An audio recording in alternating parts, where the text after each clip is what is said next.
Assalamualaikum warahmatullahi wabarakatuh. Alhamdulillahirabbil alamin. Asyhadu an la ilaha illallah wa asyhadu anna Muhammadan abduhu wa rasuluh. Alhamdulillah, kita masih diberikan kekuatan oleh Allah Subhanahu wa taala agar senantiasa melakukan kewajiban kita sebagai seorang muslim, yaitu talabul ilmi. Bagaimana kabar anak-anakku semuanya? Semoga selalu dalam keadaan sehat walafiat. Amin. Pada kesempatan kali ini kita akan membahas tentang iman kepada qadha dan qadar Allah Subhanahu wa taala. Namun sebelum kita memulai pelajaran hari ini, marilah kita konsentrasi berdoa agar apa yang kita pelajari hari ini bisa bermanfaat dan bermakna. Liridha ilahi ta'ala, syaulillahi al-fatihah.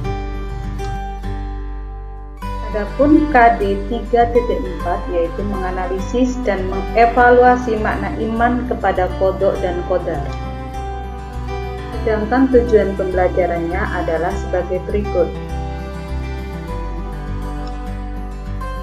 Peta konsep dari bab iman kepada qadha dan qadar adalah mengetahui hakikat qadha dan qadar, kemudian dapat menilai makna iman kepada qadha dan qadar yang benar, kemudian dapat menyajikan hikmah iman kepada qadha dan qadar, sehingga setelah pembelajaran tersebut anak-anak bisa meyakini qadha dan qadar yang benar dan dapat melahirkan semangat dalam bekerja. Sebelum kita membahas lebih dalam lagi, marilah kita membaca salah satu ayat mengenai qadha dan qadar, yaitu surah Al-Hadid ayat 22. A'udzu billahi minasy syaithanir rajim. Bismillahirrahmanirrahim. Ma asaba min musibatin fil ardi wala fi anfusikum illa fi kitabim min qabli an nabra'aha inna dzalika 'ala Allahi yasir. Anak-anakku yang soleh-solihah, marilah kita renungkan beberapa kejadian di alam raya ini.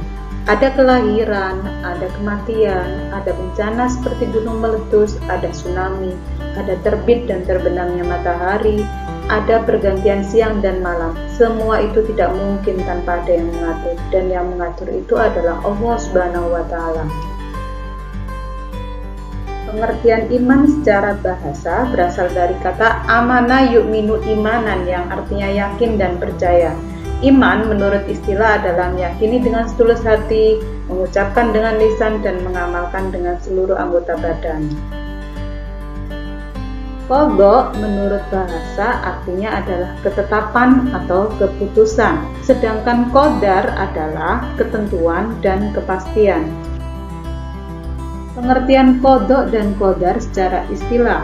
Qadha adalah ketentuan atau ketetapan Allah Subhanahu wa taala dari sejak zaman azali tentang segala sesuatu yang berkenaan dengan makhluknya sesuai dengan iradahnya atau kehendaknya. Sedangkan qadar adalah perwujudan ketetapan qadha, ketentuan Allah yang telah berlaku atau telah terjadi. Pembahasan mengenai qadha dan qadar merupakan bagian yang sangat penting karena berkaitan dengan masalah takdir. Ketika kita keliru memahaminya, maka kita pun akan keliru dalam memahami makna kehidupan. Diriwayatkan dalam sebuah kisah pada masa Khalifah Umar bin Khattab radhiyallahu an pernah terjadi pencurian dan pencurinya tertangkap. Tatkala pencuri itu diadili, Khalifah Umar pun bertanya kepadanya, "Mengapa engkau mencuri?" Tiba-tiba pencuri tersebut menjawab, "Memang Allah sudah menakdirkan yang demikian ini atas diriku." Khalifah Umar pun sangat marah mendengar jawaban pencuri tersebut, lalu berkata, "Pukul saja pencuri itu dengan cemetis banyak 30 kali. Setelah itu potonglah tangannya." Orang-orang yang hadir dalam pengadilan pun bertanya, "Mengapa hukumannya diberatkan seperti itu?" Khalifah Umar pun menjawab, "Ya, itulah hukuman yang tepat. Ia wajib dipotong tangannya karena ia mencuri dan wajib dipukul karena berdusta atas nama Allah." Perlu anak-anak ketahui bahwasanya di dunia ini telah terjadi dua kelompok besar yang salah dalam memahami qadha dan qadar. Yang pertama adalah Jabariyah. Jabariyah berasal dari kata majburun yang artinya terpaksa. Kelompok ini memahami bahwa takdir adalah sesuatu yang telah diatur tanpa adanya daya manusia sebagai pelaku kehidupan.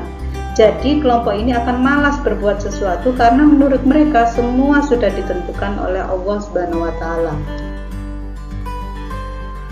Sedangkan kelompok yang kedua adalah Qadariyah, yaitu kelompok yang memahami bahwa segala sesuatu itu kitalah yang sepenuhnya menguasai, menentukan apa yang terjadi pada diri kita, bukan Tuhan. Jadi, seolah-olah ia tidak membutuhkan Allah dan pada akhirnya malas untuk berdoa dan beribadah.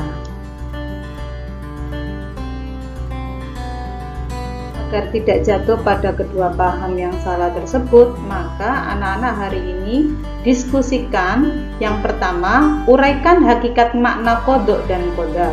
Yang kedua, sebutkan dan jelaskan macam-macam takdir. Kemudian yang ketiga, bagaimanakah hakikat beriman kepada qadha dan qadar. Yang keempat, carilah 3 dalil mengenai qadha dan qadar.